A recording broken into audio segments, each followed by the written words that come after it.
فأتياه فقولا إنا رسولا ربك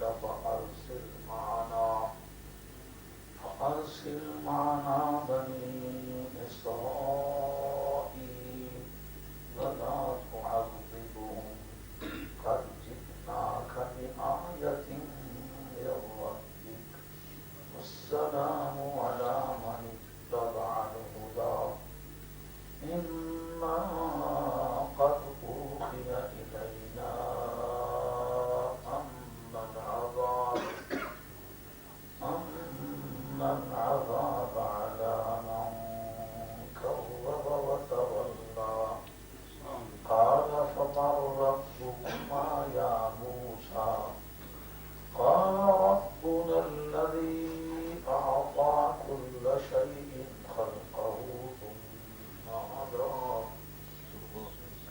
قال فما بال القرون الأولى قال علمها عند ربي في كتاب لا يضل ربي ولا ينسى الذي جعل لكم الأرض مهدا وسلك لكم فيها سبلا وأنزل من السماء ماء فأخرجنا به أزواجا من نبات شتى كلوا وارعوا أنعامكم إن في ذلك لآيات لأولي النهى الله مولانا العظيم وبلغنا رسوله النبي الكريم ونحن على ذلك من الشاهدين والحمد لله رب العالمين.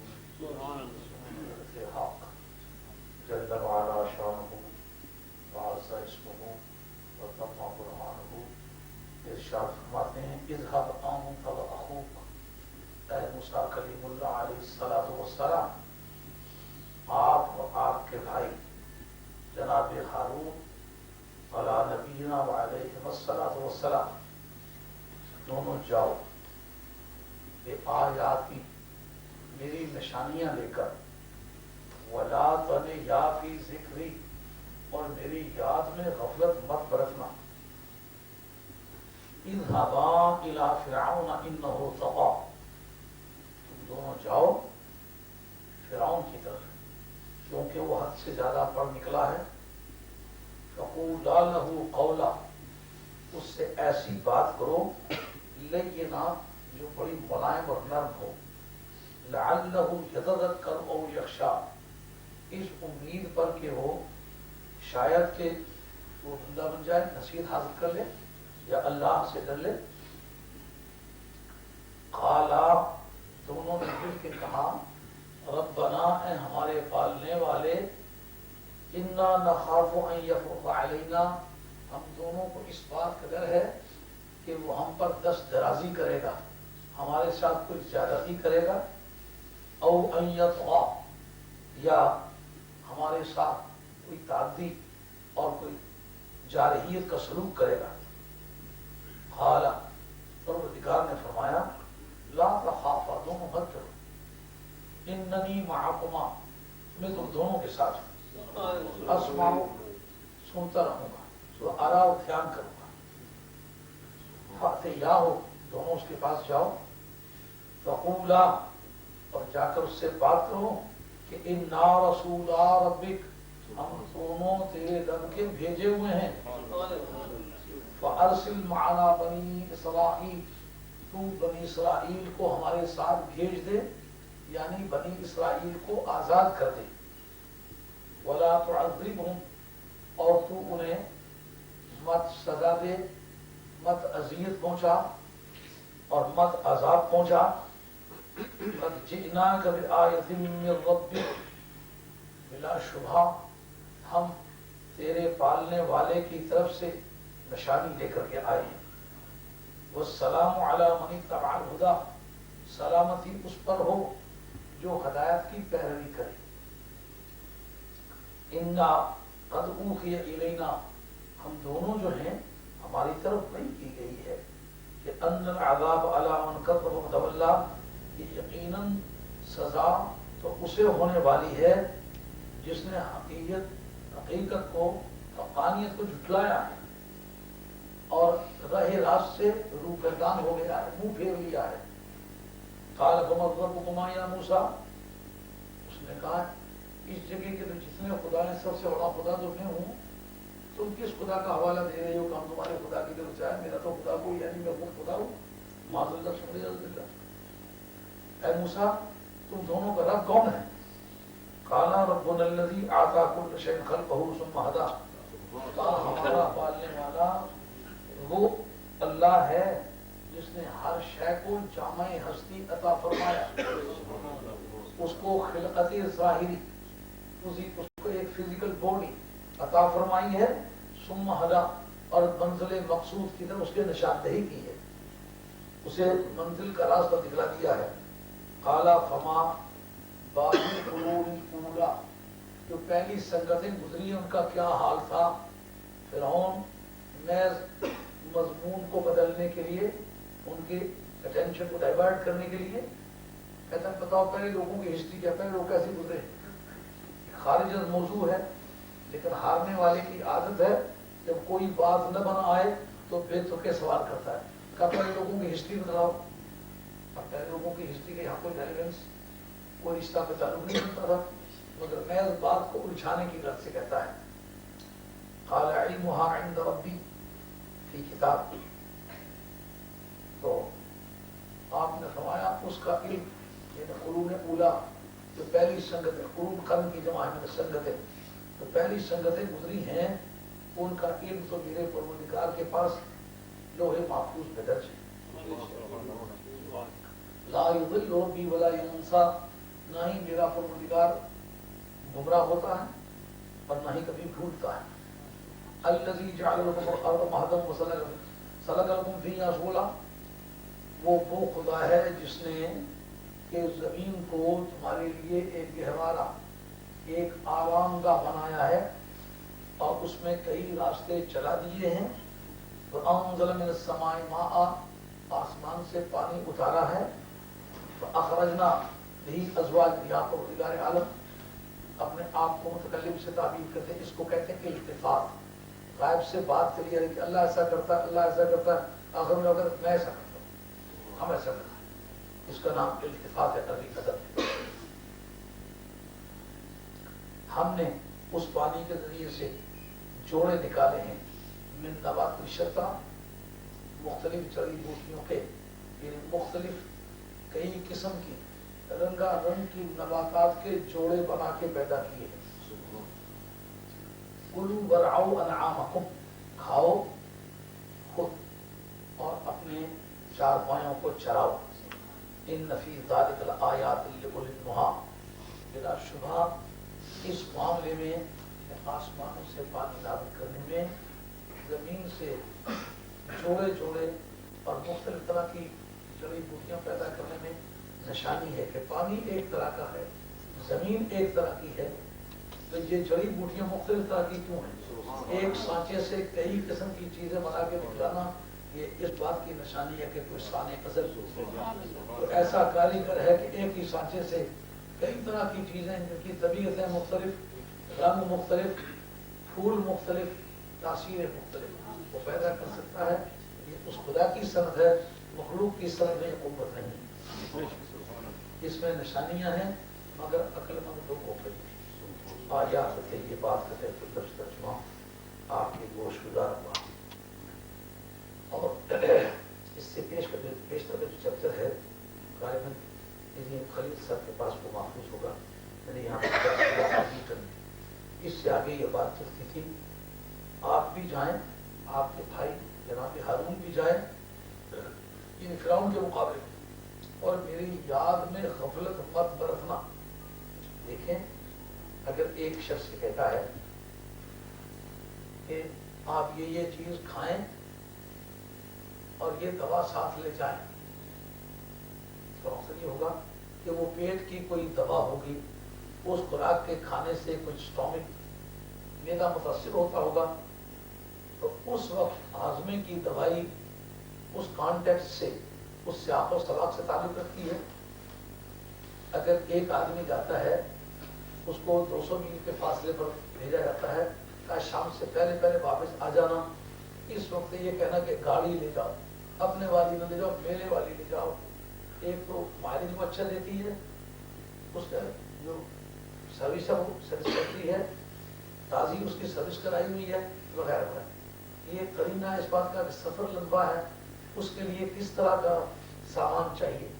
اب بھیجنا فرعون کے مقابلے میں جس کے پاس تمام اسلحے جنگ، میدان کارزار کی ساری ضرورتیں، سیاسی قوت، ملکی وسائل، قوت افرادی اور راستوں کے ضبط و نظم اور پوری انتظامیہ، عدلیہ اور مقننہ کے اختیارات، جس شخص کے پاس اس کے مقابلے میں جاؤ، اگر اس جگہ یہ کہا جاتا بم لے جاؤ، پھر تو اس کا معنی یہ تھا کہ اس کی قوت کا جواب قوت سے ہے۔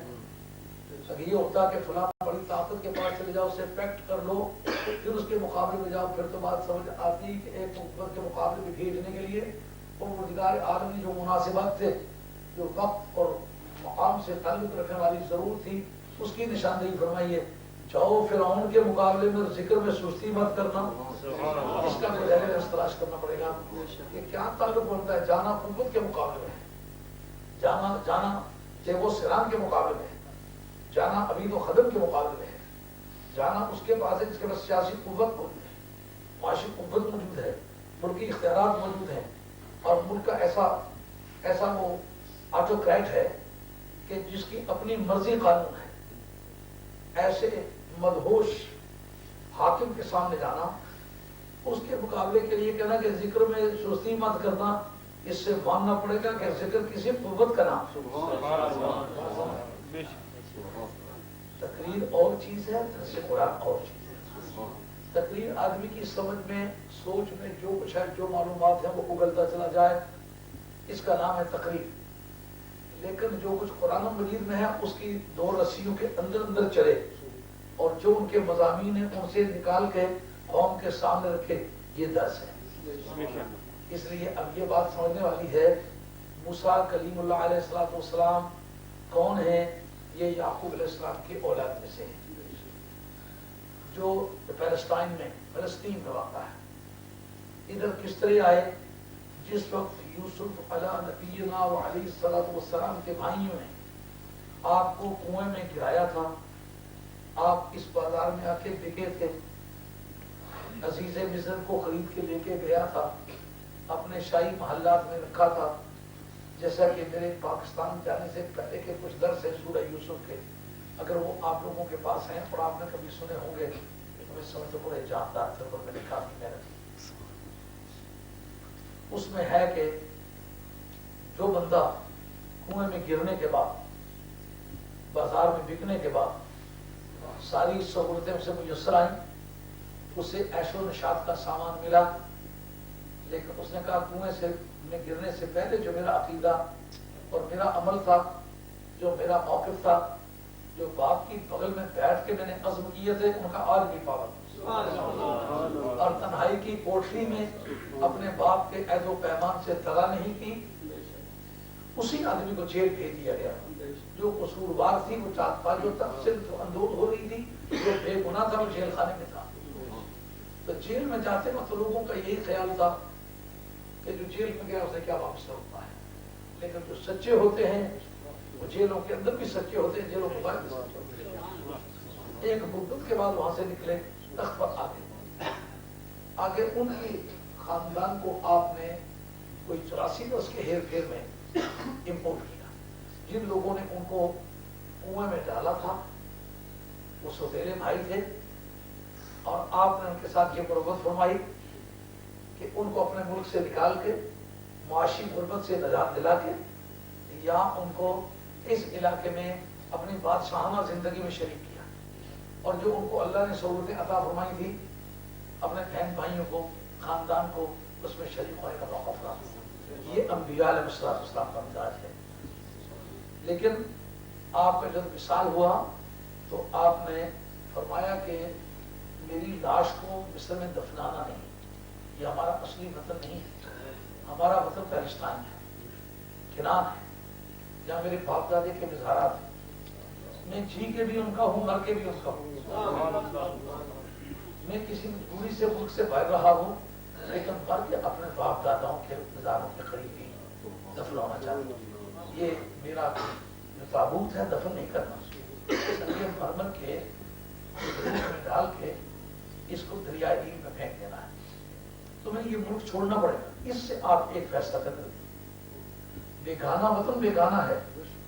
آج کی رنگ رلیاں، آج کی آوارہ خرامیاں اور زعفرانی کھیتوں کو بلبل کی طرح کہہ لگانا اور اپنے مستقبل پر ایک مومن کی نگاہ سے نگاہ ڈالنا اور ایک مسلمان کی حیثیت سے اللہ تعالیٰ کی نعمتوں کا شکریہ ادا کرنا، بلکہ اس ملک کی عیاشی، فحاشی اور یعنی اور بے حیائی میں شریک ہو جانا، یہ بنی اسرائیلوں کا کردار تھا، یہ مومنوں کا کردار نہیں. وہ بنی اسرائیل اس وقت کے سید تھے، مگر یہ ان کا وہ زمانہ ہے جب نہ ان کے سامنے حلال کی تمیز رہی، نہ حرام کی تمیز رہی، نہ بیٹی کا فرق، نہ بہن کا فرق، نہ بیوی کا فرق. حضور نے فرمایا ایک وقت میری قوم پر بھی ایسا آئے گا کہ جس طرح بنی اسرائیل میں سے بعض لوگوں نے اپنی ماؤں کی پاک دامنیوں پر حملہ کیا اور چورائے تھے، جوڑے کی زندگی ماؤں سے گزاری. اسی طرح میرے قوم کے دعوے دار، میرا کلمہ پڑھنے والے لوگوں میں بھی ایسے بد نصیب ہوں گے جو ایسے ایسے کام کریں گے. ہر وہ برائی جو بنی اسرائیل نے کی میری قوم بھی کرے، لیکن اس کے باوجود بھی نا امید نہیں ہونا. پھر ایک وقت آئے گا بادشاہ کے محلات سے لے کر کے گداگروں کے جھونپڑوں تک ایک ہی آواز سے لا الہ الا اللہ محمد رسول اللہ.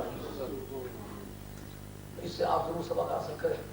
ایک اللہ کا نبی جہاں ایک صدی کے قریب تک حکومت کرنے کے بعد اللہ کو پیارا ہوا ہے، وہ کہتے ہیں ملک چھوڑنا پڑے گا.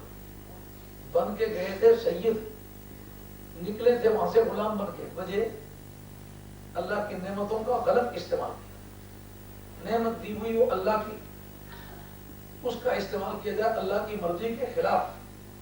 تو جہاں کوئی تاج سروری پہن کے جاتا ہے وہاں سے توقع غلامی لے کے نکلتا ہے. یہ آج کے سبق کا حاصل سمجھیے. اس ملک میں اتنے لوگ آئے ہیں جن کو ملک میں قدا سواری کے لیے نصیب نہیں تھا، یہاں گاڑی ہے. یہ اللہ تعالیٰ کی نعمت، اس کا شکریہ ادا ہوتا ہے. جو یہ نعمتیں دے سکتا ہے اس سے زیادہ بھی دے سکتا ہے. اور جو پہلے معاشی غربت جس ملک میں آپ غلام تھے، میں بھی ان غلاموں میں سے ہوں ایک، وہ ملک 700 برس تک لگاتار مسلمان وہاں حکمران رہے.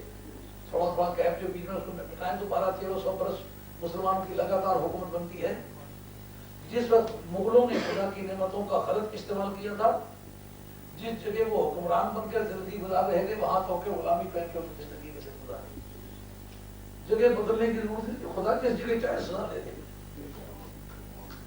تو جس طرح بنی اسرائیل سید بن کے گئے تھے، غلام بن کے نکلے تھے، ہمیں اس سے سبق حاصل کرنا چاہیے کہ ہمارا عشر بھی ایسا نہ ہو کہ ہم بڑی عزت کے ساتھ یہاں سے زندگی گزار رہے ہیں. اللہ کی نعمتوں کا غلط استعمال کا نوجوان طبقہ جتنا ہے لیکن سنو اس بات کو، اپنے ماں باپ کی لکیر کے اندر رہو. ماں باپ کی دعا اس طرح لکیر سے پیغمبر کی دعا امتی کو لگتی ہے. ماں کی دعا اور بد دعا، نہ دعا کرتی ہے نہ بد دعا کرتی ہے. یہ ماں کی دعائیں باپ بھی مظلوم ہے سوسائٹی میں، ماں بھی مظلوم ہے. جب تک چھوٹا ہے وہ پیار کی وجہ سے نال اٹھاتی ہے، جب ذرا بڑا ہوتا ہے تو دھمکی در میں گھر سے چلا جاؤں گا، تو بھاگ جاؤں گا. ارے بدو کہیں گے اگر تو بھاگ جائے گا تو کسی کا کیا نقصان ہے. ماں تو اپنی مامتا کی وجہ سے مت جاؤ، کچھ بھی کرو مت جاؤ. باپ الگ خوش آمدید کرتا ہے. اب بتاؤ اگر تم گھر سے چل جاؤ تو باپ کا کیا نقصان ہے، ماں کا کیا نقصان ہے. ان کی محبت کو تم نے ان کی کمزوری بنا رکھا. باپ کا میں جدا نہیں رہ سکتا، میری اولاد گئی تو میں گیا. یہ باپ کی محبت کے فیصلے ہیں. نقصان تیرا ہے. ماں کہتی ہے میرا بیٹا رات کو واپس لوٹ کے نہیں آیا میں مر جاؤں. یہ ماں کی محبت کا فیصلہ ہے. نقصان تیرا ہے، ماں کا نہیں ہے. ماں تیرے بغیر جی سکتی ہے لیکن قدرت نے جو اسے دل دیا ہے وہ تیری جدائی نہیں دیتا ہے. خدا کی نعمتوں کا غلط استعمال ہے. ماں کے غلام ہو کے رہو, باپ کے غلام بن کے رہو, اور ماں باپ اگر کہیں ذوق میں آ کے دعا کرنے کہ خدا اگر اس بیٹے کو بادشاہ بنا دے, میں قسم کھا کے کہتا ہوں سرکار کی اجازت ہے بادشاہ بنے گا, زمین پھٹے گا آسمان پھٹے بادشاہ بنے گا. حضور نے فرمایا کہ الادب المفرد للبخاری, کل بھی میں اسپیکر صاحب ایک ساتھی میرے ساتھ تھے, ان کو میں ریکارڈ کرا تھا والدین کے حقوق کے بارے میں, تو الادب المفرد کے اندر یہ حدیث موجود ہے. سرکار وہاں 3 دعائیں ہیں جو رد نہیں ہوتی. ایک مظلوم ہو اپنے ظالم کے حق میں دعا کرے, جس کو ہم خود دعا کہتے ہیں, دعا یہ ضرور ہے, اس کا بھی نام عربی زبان میں دعا ہے. ایک نفع کی دعا ہے, ایک ضرر کی دعا ہے, نقصان کی دعا ہے. اگر مظلوم ہو جس کے ساتھ زیادتی کی جائے, اگر اس کے دل سے آہ نکل جائے تو مت کسی کا دل دکھا اور مت کسی کی آہ لے, دل کے دکھ جانے سے ظالم عرش بھی ہل جائے. مظلوم دعا کرے نہیں کرے, توبہ کرے. میں بھی توبہ کرتا ہوں, اب کبھی کسی کے ساتھ زیادتی مت کرے. بادشاہوں کے تختے اٹھ جاتے, شہنشاہوں کے تاج اتر جاتے, پہلوانوں کے بازو ٹوٹ جاتے, دولت مندوں کی دولتوں میں دھوئیں اڑ جاتے. اے اللہ اپنے حبیب سے ذات واپس کر. اگر کبھی ہم نے ایسا کیا معاف, ہم اس سے ذات سچے دل سے تیری بارگاہ میں شرمندگی کا اظہار کرتے. تو اس بات کا نام ہے الندامۃ علی ما مضی من المعصیہ مع عدم الرجوع الیہا مع الیقین بان اللہ سبحانہ وتعالی یغفرنا. 3 عنصر ہے توبہ کے. جو گناہ گزر چکا ہے اس پر ندامت کا اظہار, شرمندگی کا اظہار کرنا, پچھتاوے کا اظہار کرنا, یہ میں غلطی کرتا ہوں, مجھے ایسا نہیں کرنا. ایک بات. دوسرا, آئندہ کبھی نہیں کرنا. تو تیسرا, یہ یقین رکھنا جب میں نے سچے دل سے توبہ کرے آئندہ کیسا کبھی ایسا نہیں کروں گا, تو خدا کا وعدہ ہے کہ جو سچے دل سے شرمندگی کا اظہار کرے اور مجھ سے عہد کرے کہ میں دوبارہ یہ کام نہیں کروں گا, خدا اسے بخش دیتا ہے. مجھے یقین رکھنا چاہیے میرے خدا نے مجھے بخش دیا ہے. آپ کی اطمینان کے ساتھ ذکر کرتا ہے. ایک دعا. دوسرا, سرکار نے فرمایا حالت سفر میں کسی اپنے دوست کے لیے, عزیز کے لیے بیماری سے نجات کی, غربت سے نجات کی, مقدمات اور مصیبت سے نجات کی دعا کرے, یہ رد ہوتی. حالت سفر میں اس کی سفر کی بے کسی کو دیکھ کے عام طور پر نہیں مائیں کہتے میری بیٹی ہے مسافروں کی طرح کیسے چلی گئی. لفظ مسافر بڑی غربت کے لیے استعمال ہوتا ہے. بیٹی عید والے دن آئی تھی لیکن کوئی مجبوری پڑی, کچھ ہم دے نہیں سکے, مسافروں کی طرح میری بیٹی نکل. اس طرح سے مسافر آتے ہیں چلے جاتے. تو مسافر کی حالت کو پروردگار عالم کے اصطلاحات میں بھی مسکین مانا جاتا ہے. یہی وجہ ہے کہ اس کے لیے زکوٰۃ کے پیسے درست ہوتے ہیں, اگرچہ وطن میں امیر ہی کیوں نہ ہو, حالت سفر میں اس کی غربت بستی ہوتی ہے. حالت سفر میں دعا کرے رہا. اور تیسرا, ماں باپ دعا کر دیں نفع کی یا دعا کر دیں ضرر کی, بدعا جس کو کہتے ہیں, دعا کر دیں یا بدعا کر دیں, وہ نہیں کرتی. اب اس کے لیے کس کیا پوری کرتی؟ مولوی صاحب ہوں, پیر صاحب ہوں, شاہ صاحب ہوں, راجہ صاحب ہوں, چودھری صاحب ہوں, خان صاحب ہوں, حاجی صاحب ہوں, غازی صاحب ہوں, حافظ صاحب ہوں, قرآن یاد ہو, تلاوت کرتے ہو, تاجد خان ہو, بہت ولی اللہ شخص بھی ہو جس کا بیٹا ہے اس کا بیٹا ہے, جو اس کی ماں وہ ماں ہے. ولی اللہ کی کہہ کے نا پیغمبر بھی اس بات کا پابند ہے کہ اپنے والدین کا پاس کرے. اگر اس بات کو شروع نہیں جائے گی, مدعا یہ کہ اپنے والدین کی اطاعت کرو, ان کی دعائیں دو. اس ملک میں آئے ہوئے ہو, خدا کی رحمت کا پاس کرو. میں عرض کرتا تھا کہ بنی اسرائیل گئے کہ یہ ذریعہ ان کا جانے کا ہوا, اور آپ حضرت یوسف علیہ السلام کا تابوت مبارک ڈال کے, آپ کی باڈی اس تابوت میں ڈال کے سمجھ کو اس میں دریا نیل میں چھوڑ دیتے.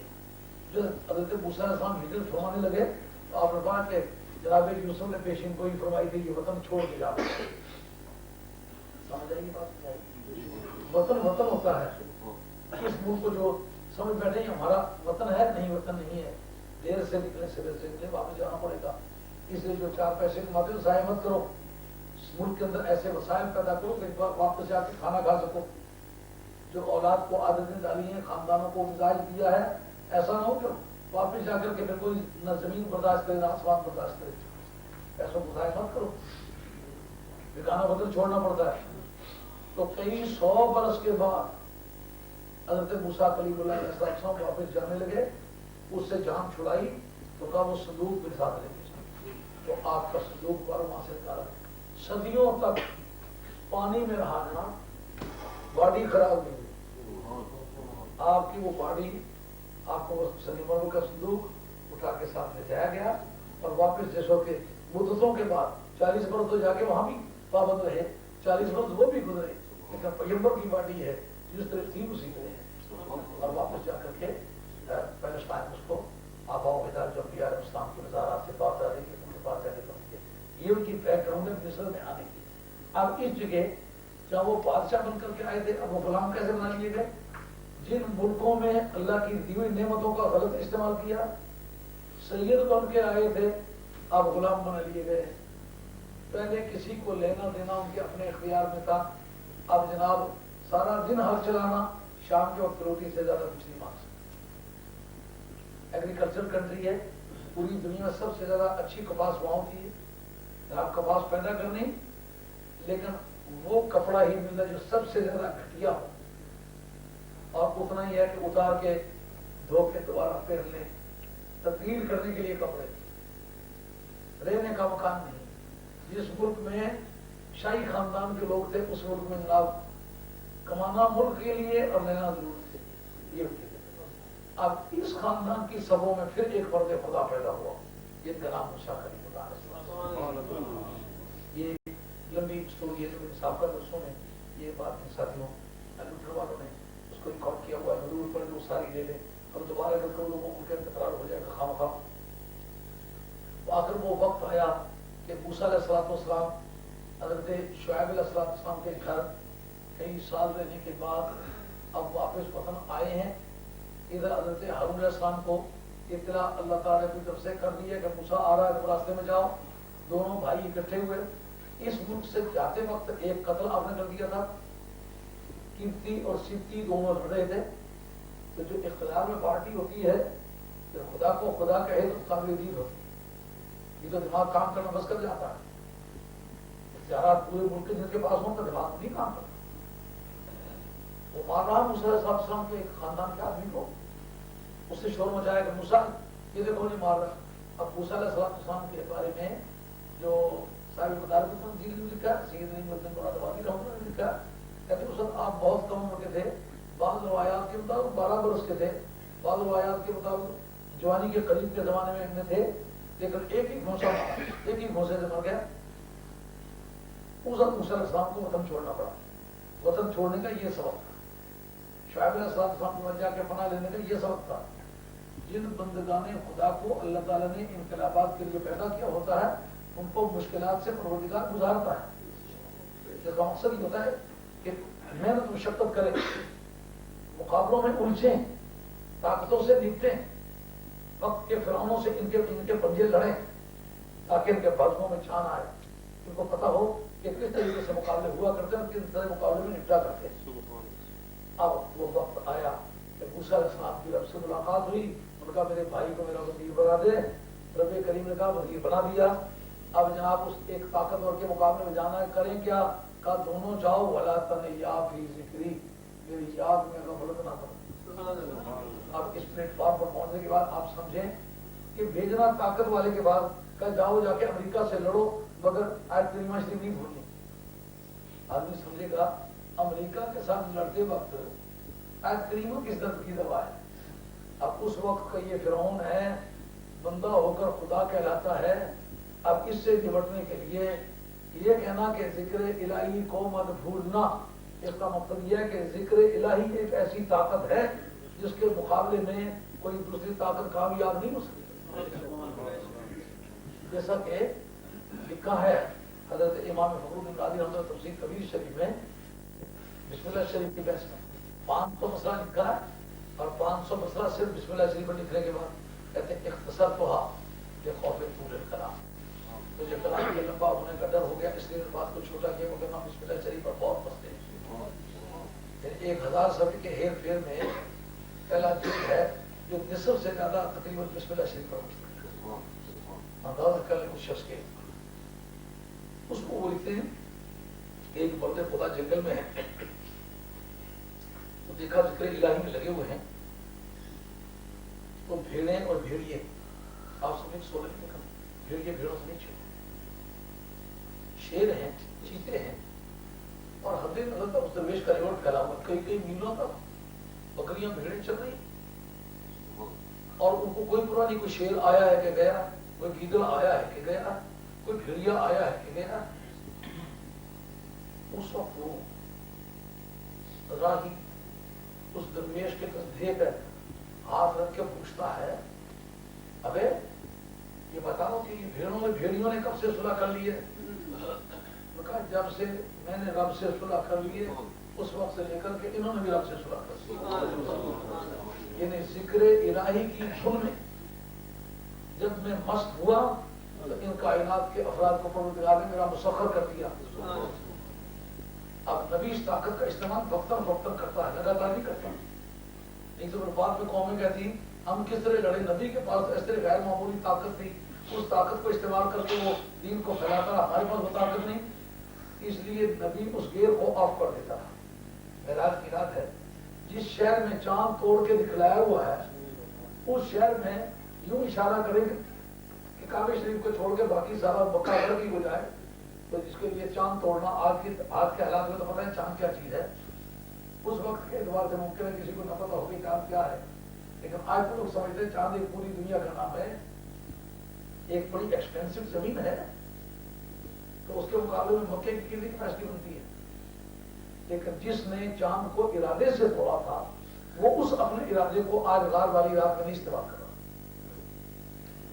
نبی وقتاً فوقتاً اس گیر کو استعمال کرتا ہے، عام حالات میں اس گیر کو آف رکھتا ہے، کیونکہ نبی کی زندگی تعلیمات کے لیے ہوتی ہے۔ اب بتانا کیا چاہتا ہے وہ درویش کہ ذکر الہی کی قوت ایسی ہے کہ اس ڈنڈے کے نیچے بھیڑیے کی کیا مجال ہے کہ یہ نہ جانے یہ کس کی بھیڑ ہے،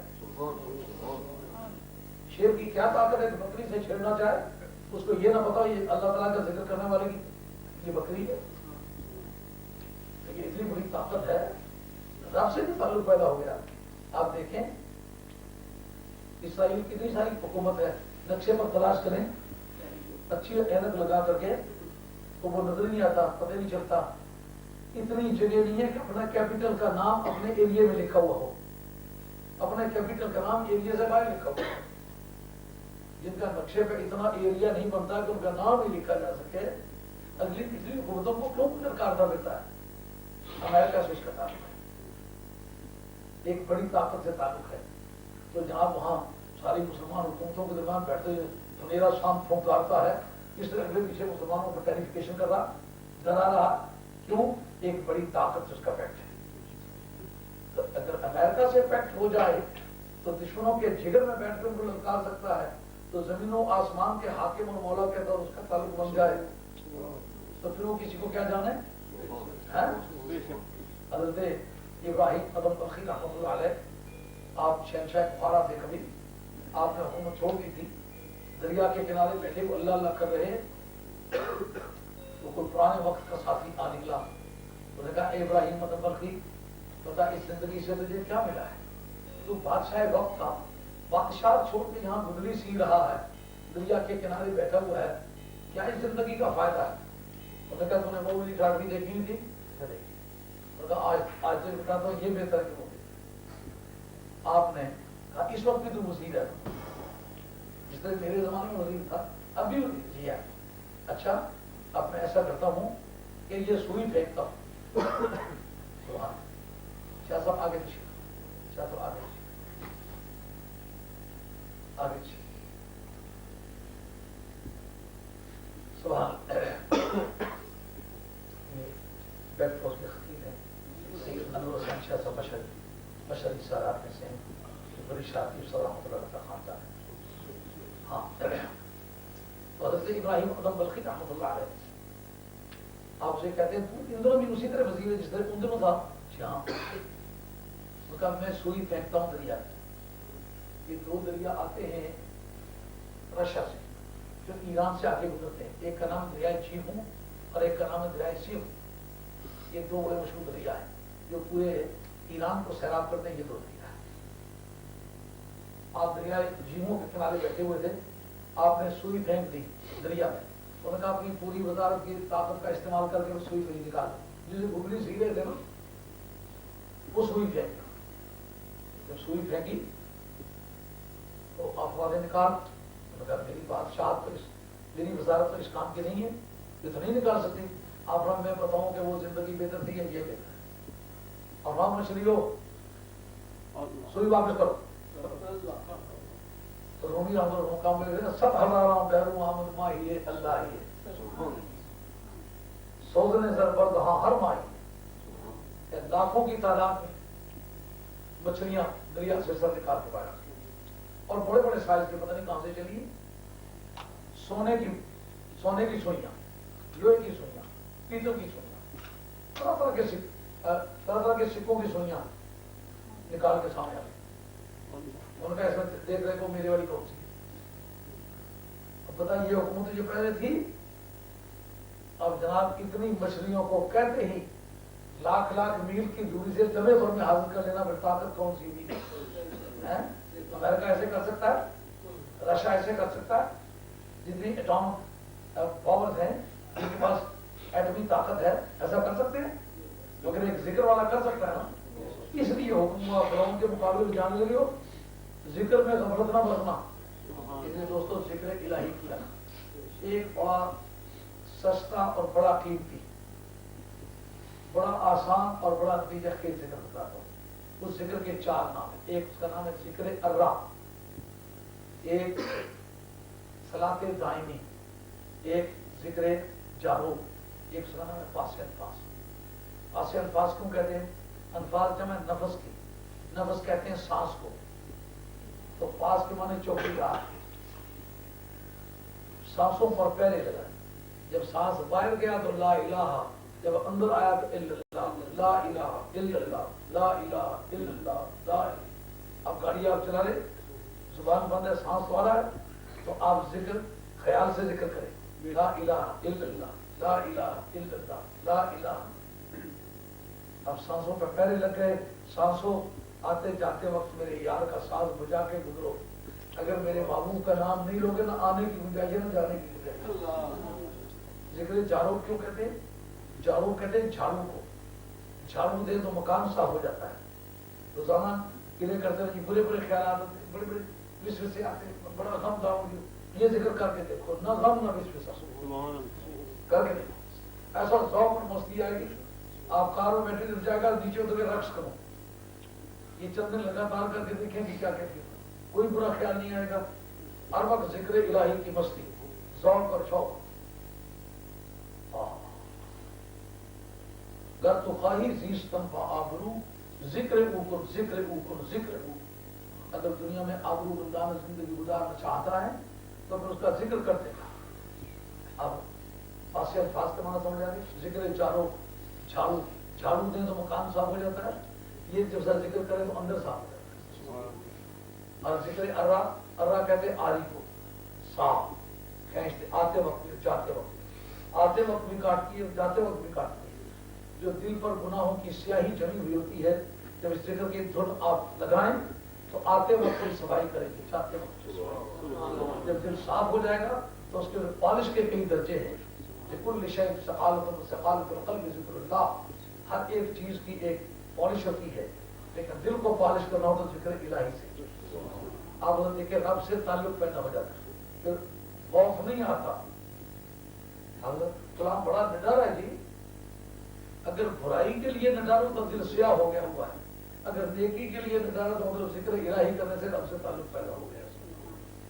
اب آپ اسرائیل نڈارا ہے مسلمانوں کے مقابلے میں, وہی پانوں سے تعلق ہے, بڑی طاقت سے تعلق ہے, اس لیے نڈارا ہے.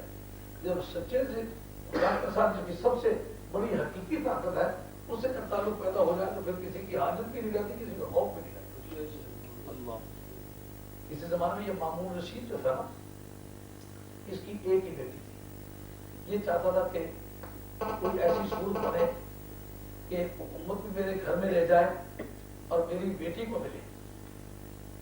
اس نے یہ چاہا کسی وقت سید علی رضا جو سادات میں سے ائمہ آل بیت میں سے گزرے ہیں، ان کو انہوں نے خود اپنی بیٹی نکاح بھی کی تھی، ان کو ولی عہد بھی بنایا تھا، بعد میں ان کو زہر دے کے مارا بھی تھا۔ حضرت امام رضا کا مزار پاک جو ہے یہ ایران میں ہے، اور ان کی اولاد کے لوگ رضا بھی کہلاتے ہیں، اور حضرت خواجہ غریب نواز رحمۃ اللہ آپ ان کی اولاد پاک میں سے، امام رضا کی اولاد میں سے، حسینی سادات میں سے، ماں کی طرف سے حضرت والی بغداد کے مسیرے لگتے ہیں، اور دو تین رشتے، ایک طرف سے خلیرے لگتے ہیں، ایک طرف سے ملیرے لگتے ہیں، اس طرح کے کئی رشتے بن جاتے ہیں۔ اور اس نے کبھی چاہا کہ میں اپنی بیٹی کے لیے اچھا رشتہ مہیا کروں۔ اس وقت کا کوئی بدکردار انسان تھا، اس نے ایسا کیا کہ کسی آوارہ عورت کے ساتھ تعلق بنا کے اس کی بیٹی سے تعلق بنایا کہ میں اس کے مکان کے اندر جا کر کے اس کی عزت لوٹوں۔ لیکن جب اس کے ذریعے سے وہ اندر داخل ہوا تو دیکھا اندر میٹنگ ہو رہی ہے، اور اونچی اونچی آواز سے جو شاہی محل تھا، ان کو یہ تو ڈر نہیں تھا کہ کوئی سن رہا ہے، آپ اس میں وزیر اور بادشاہ بات کر رہے تھے۔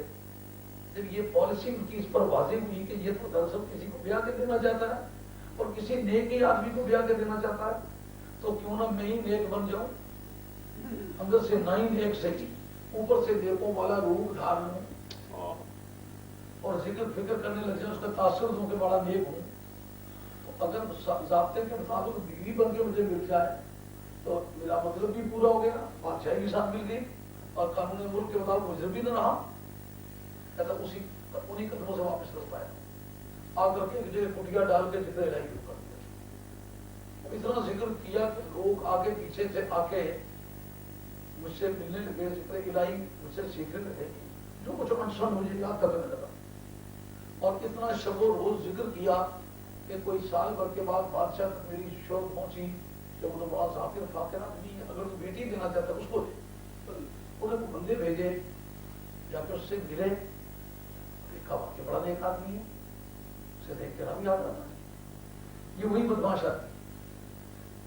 اس وقت بادشاہ نے چاہا کہ چلو میں خود جا کے دیکھتا ہوں، سچ مجھ ویسا ہی ہے جیسا لوگ بتاتے ہیں۔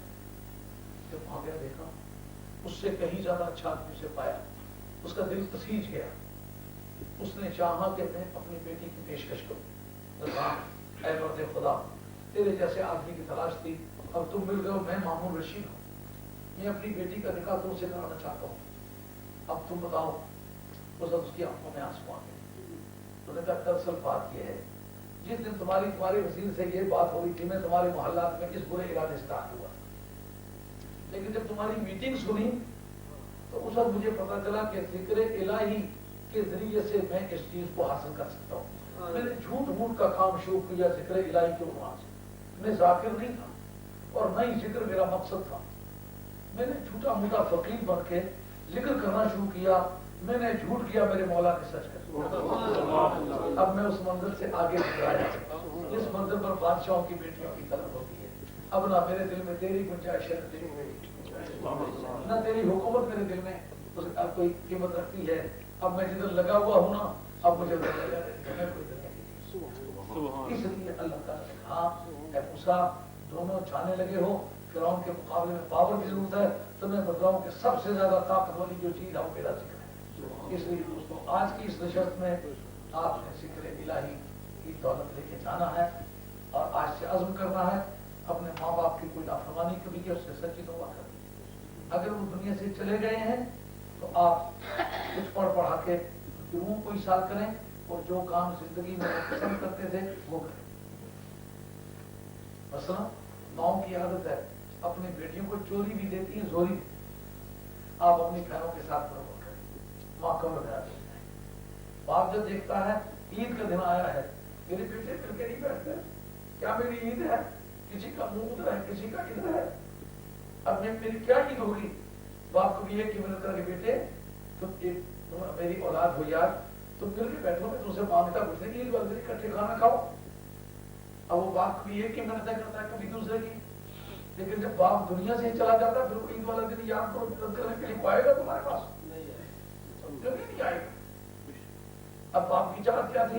تم مل کے رہو، اب باپ مر گیا، بھائیوں کو تلاش کرو، باپ کہاں ہے، ان کو اکٹھا کرو، ان کی کوتاہیوں سے گزر کرو، ان سے پیار کرو، ان کو گلے سے لگا، پھر مل کے بیٹھو، زندگی پھر خوشگوار ہو جائے گی۔ باپ قبر میں راضی ہے، یہ مرے ہوئے ماں باپ کو راضی کرنے کا طریقہ ہے۔ جس بات کو زندگی میں پسند کرتے تھے، اگر وہ کام حرام نہیں تھا، جائز تھا، اچھا تھا، آپ ان کی ماں سے بات کریں، اللہ راضی ہو جائے۔ سمجھے بات؟ اگر کوئی آدمی اللہ اپنے والدین کا نافرمان ہوگا، ذکر کرے گا، کوئی نہیں کرے گا، یہ بات ہمیشہ یاد رکھیں۔ سرکار قائدار ایک دن ممبر پر قدم رکھا، پہلی سیڑھی پر فرمایا آمین، دوسری سیڑھی پر قدم رکھا، فرمایا آمین، تیسری سیڑھی پر قدم رکھا، فرمایا آمین۔ شہباز کو نے کہا آمین تو اللہ کی دعا قبول کر، تو آمین کہنے سے پہلے دعا ہونی چاہیے، آپ نے دعا مانگی نہیں، پہلے فرماتے آمین آمین آمین، دعا کیا تھی؟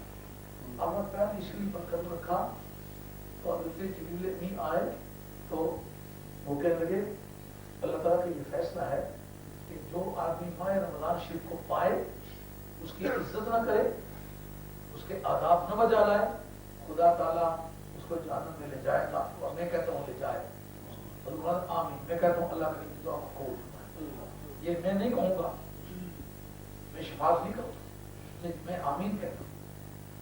دوسرا، جو آدمی آپ کا نام سنے اور صلی اللہ علیہ وآلہ وسلم کہے، آپ پر بھی درود نہ پڑے اور آپ کی اولاد پر بھی درود نہ پڑے، خدا اس کو بھی جہنم میں لے جائے۔ میں نے کہا آمین، مجھے اس سے بھی کچھ کرا۔ تیسرا، جو آدمی اپنے والدین کو پائے، وہ جائز حالت میں خوش رہنا چاہتے تھے، اس نے ممکن حالات میں ان کو خوش نہیں کیا، ان کی دلجوئی نہیں کی، ان کے سامنے گردن جھکا کے زندگی نہیں گزاری، ان کے سامنے عاجزی کے کندھے نیچے نہیں کیے، خدا اس کو بھی جہنم میں لے جائے۔ تمہارا اس سے کوئی عبادت کچھ نتیجہ نہیں لائے گی جس کے والدین ناراض ہوں گے، ان کو راضی کرو۔ دیکھو ذکر الہی کی قیمت کیا ہے۔ آج کی اس نشست میں چاہوں گا کہ آپ اتنا سبق لے کے جائیں کہ ذکر الہی ایک طاقت ہے، ولا کنیا بھی ذکر۔ اللہ تعالیٰ فرماتے ہیں کہ اذهبا الى فرعون انه طغى۔ اب ذکر کر کے خانقاہوں میں گھس جانا، معاشرے اور سوسائٹی کی برائیوں کے ساتھ جنگ نہ کرنا، یہ عیسائی مہانتوں کا طریقہ ہے، یہ ان کے گروہوں کا طریقہ ہے، ہندوؤں اور سکھوں کے گروہوں کا طریقہ ہے۔ کہا کہ ذکر الہی کرو، لیکن تمہارا موضوع دعوت اپنے وقت کا فتنہ کبرا۔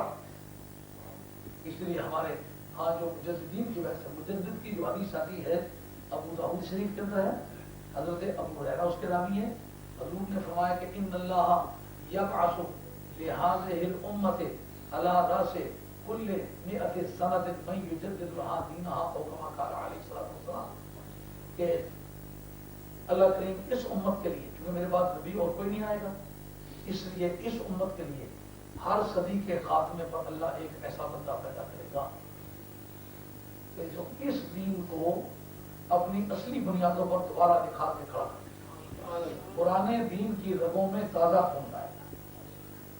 سمجھا مجدد کا موضوع دعوت؟ اپنے وقت کے فتنہ کبرا کے گریبان پہ آ رکھے گا اور دین پرانا ہوگا، خون اس کے اندر تازہ ہوگا، یہ اصل سٹرکچر نہیں بدلے گا۔ یہ جو نئے نئے عقیدے پھیلا رہے ہیں، یہ مجددین کا موضوع نہیں ہے، یہ ملحدین کا موضوع ہے، یہ بے دینوں بے ایمانوں کا موضوع ہے۔ پہلا مجدد عالم اسلام کا حضرت عمر بن عبدالعزیز ہے۔ عمر بن عبدالعزیز نے کیا کیا ہے؟ جو صدیق اکبر کا مذہب تھا نہیں وہ دوبارہ زندہ کیا، فاروق اعظم کا مذہب زندہ کیا، عثمان غنی حیدر کرار کا مذہب زندہ کیا، حسن و حسین کے مذہب کو زندہ کیا، اور اس کے بعد دوسرا مجدد حضرت امام شافعی رحمۃ اللہ علیہ۔